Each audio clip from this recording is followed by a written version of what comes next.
श्री गणेश गिरिजा सुवन मंगल मूल सुजान, कहत अयोध्या दास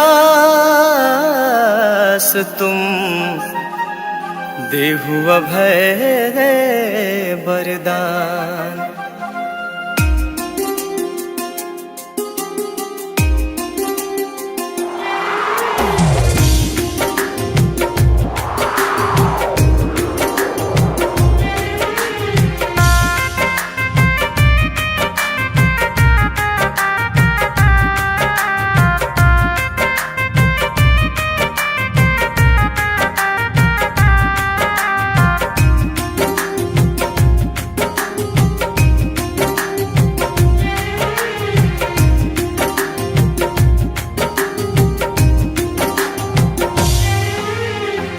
जय गिरजापति दीन दयाला, सदा करत संतन प्रतिपाला। भाल चंद्रमा सोहत नीके, कानन कुंडल नाग फनीके। अंग गौर सिर गंग बहाए, मुंड माल तन छार लगाए। वस्त्र खाल बागंबर सोहे, छवि को देख नाग मुनि मोहे। मैना मातु की है वो दुलारी, बाम अंग सोहत छवि न्यारी। कर त्रिशूल सोहत छवि भारी, करत सदा शत्रुन जयकारी। नंदी गणेश सोहतः कैसे, सागर मध्य कमल है जैसे। कार्तिक श्याम और गणराओ, या छवि को कहीं जात न काओ। देवन जब ही जाय पुकारा, तब ही दुख प्रभु आप निवारा। किया उपद्रव तारक भारी, देवन सब मिली तुम ही जुहारी।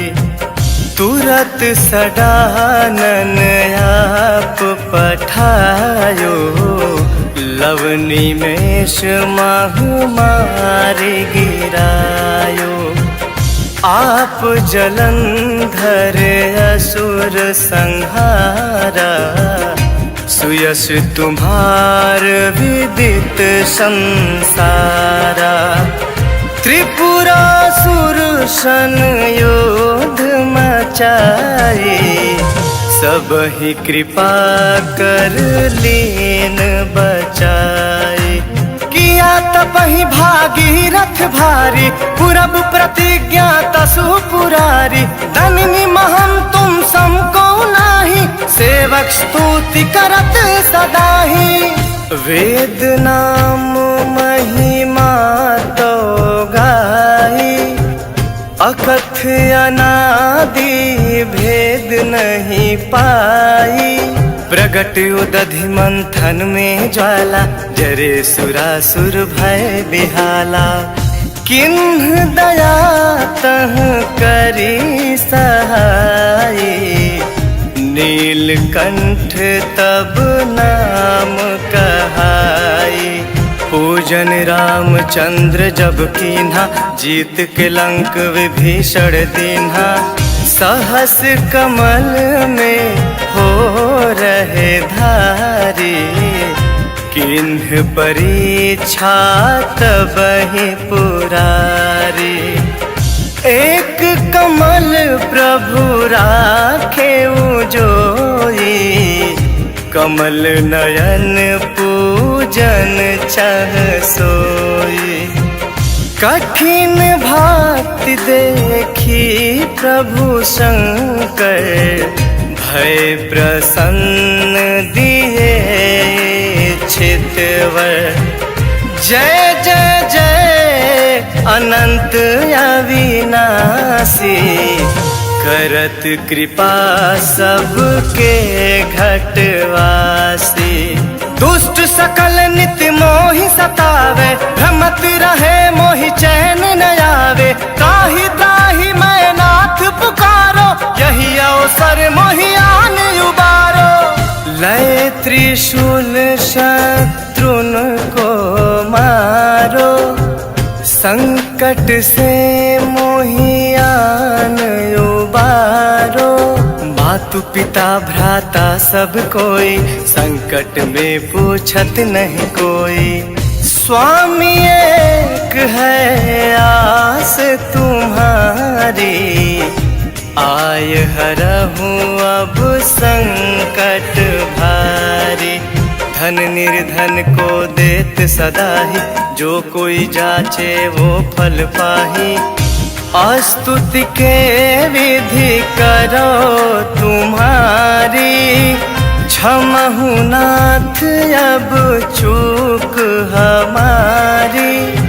शंकर हो संकट के नाशन, मंगल कारण विघ्न विनाशन। योगी यति मुनि ध्यान लगावे, नारद सारद शीस नवावे। नमो नमो जय नमो शिवाय, सुर ब्रह्मादिक पार न पार। जो यह पाठ करे मन लाई, ता पर होत है शंभु सहाय। ऋणिया जो कोई हो अधिकारी, पाठ करे सो पावन हारी। पुत्रहीन कर इच्छा कोई, निश्चय शिव प्रसाद ते ही होई। पंडित त्रयोदशी को लावे, ध्यान पूर्वक होम करावे। त्रयोदशी व्रत करे हमेशा, तन नहीं ताके रहे कलेशा। धूप दीप नैवेद्य चढ़ावे, शंकर सम्मुख पाठ सुनावे। जन्म जन्म के पाप नसावे, अंतवास शिवपुर में पावे। कहे अयोध्या आस तुम्हारी, जानी सकल दुख हरहूँ हमारी। नित नेम कर प्रातः ही, पाठ करो चालीसा। तुम मेरी मनोकामना पूर्ण करो जगदीश।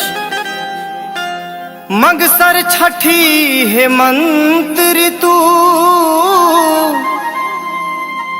संवत 64 जान। स्तुति चालीसा शिव ही, पूर्ण कीन कल्याण।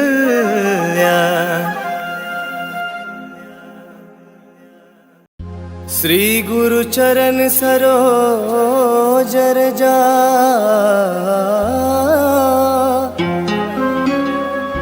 निज मन मुकुर सुधारि। बरनऊ रघुबर विमल जसो, जो दायक फल चारि। बुद्धिहीन तनु जानिके,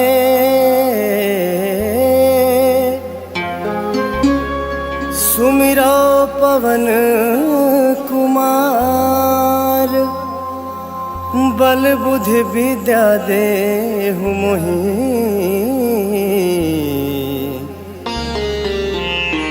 हरहु कलेश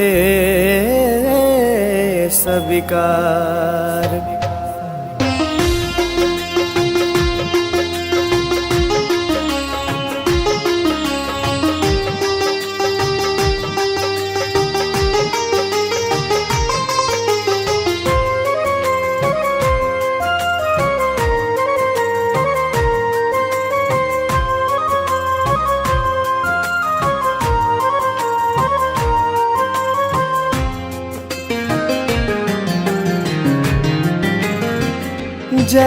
हनुमान ज्ञान गुण सागर, जय कपीस तिहु लोक उजागर, रामदूत अतुलित बल धामा, अंजनी पुत्र पवन सुत नामा, महावीर विक्रम बजरंगी, कुमति निवार सुमति के संगी, कंचन बरन विराज सुबेसा, कानन कुंडल कुंचित केसा, हाथ वज्र और ध्वजा बिराजे, कांधे मूज जनेऊ साजे, शंकर सुवन केसरी नंदन, तेज प्रताप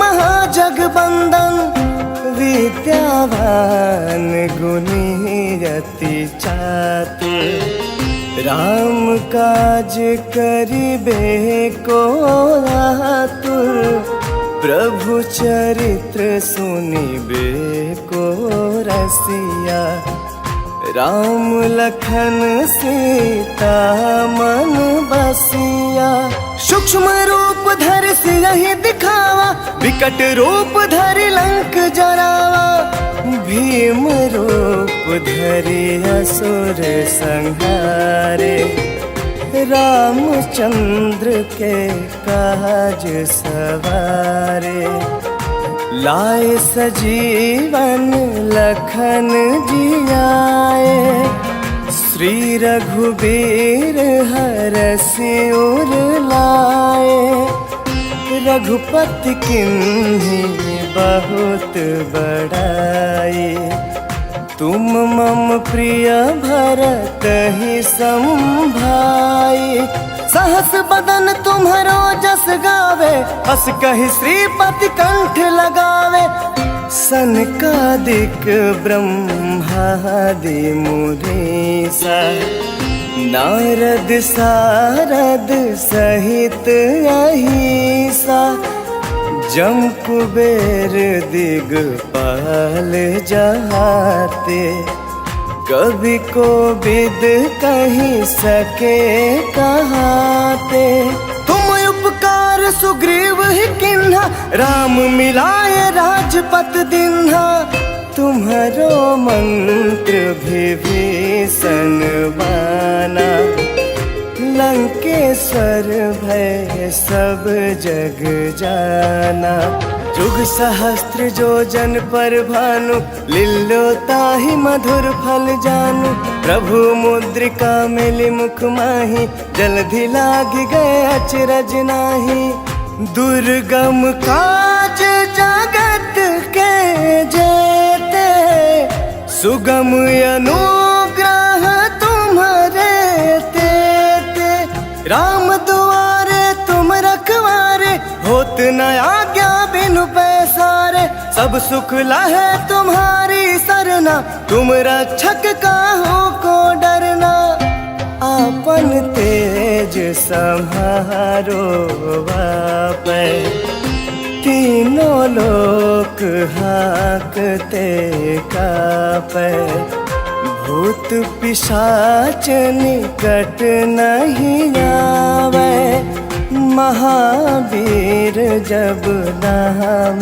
सुनावे, नासै रोग हरै सब पीरा, जपत निरंतर हनुमत बीरा, संकट ते हनुमान छुड़ावे, मन क्रम वचन ध्यान जो लावे, सब पर राम तपस्वी राजा, तिनके काज सकल तुम साजा, और मनोरथ जो कोई लावे, सोई अमित जीवन फल पावे, चारों जुग परताप तुम्हारा, है प्रसिद्ध जगत उजियारा, साधु संत के तुम रखवारे, असुर निकंदन राम दुलारे, अष्ट सिद्धि नौ निधि के दाता, असबर दीन जान की माता, राम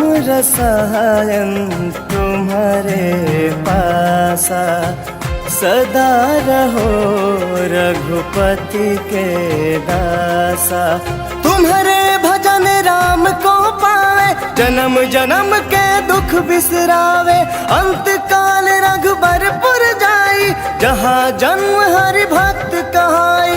और देवता चित्त न धरई, हनुमत से ही सर्व सुख करई। संकट कटे मिटे सब पीरा, जो सुमिरै हनुमत बलबीरा। जय जय जय हनुमान गोसाई, कृपा करहु गुरुदेव की नाई। जो 7 बार पाठ कर कोई, टूटहि बंदी महासुख होई। जो यह पढ़े हनुमान चालीसा, होय सिद्धि साखी गौरी सा। तुलसीदास सदा हरि चेरा, कीजय नाथ हृदय मह डेरा।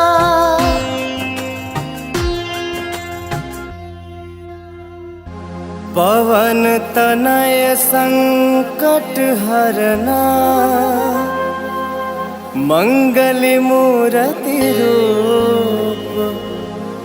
राम लखन सीता सहिता, हृदय बसहु सुरभु। सियावर रामचंद्र की जय, पवन सुत हनुमान की जय।